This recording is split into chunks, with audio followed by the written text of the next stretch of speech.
శ్రీ విష్ణు సహస్రనామ స్తోత్రం 38వ శ్లోకం. పద్మనాభో రవిందాక్షః పద్మగర్భశరీరభృత్ మహర్దిరుద్ధో వృద్ధాత్మా మహోక్షో గరుడధ్వజః.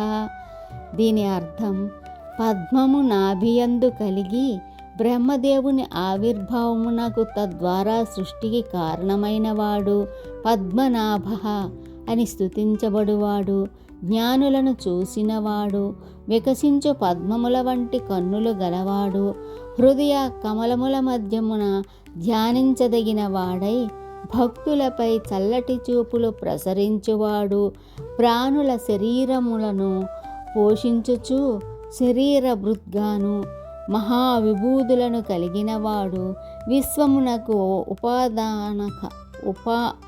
ఉపాదాన కారణమై ఉన్నవాడు, సృష్టికి పూర్వమే ఉన్నవాడు, దేశ కాలాదులను అతీతుడు,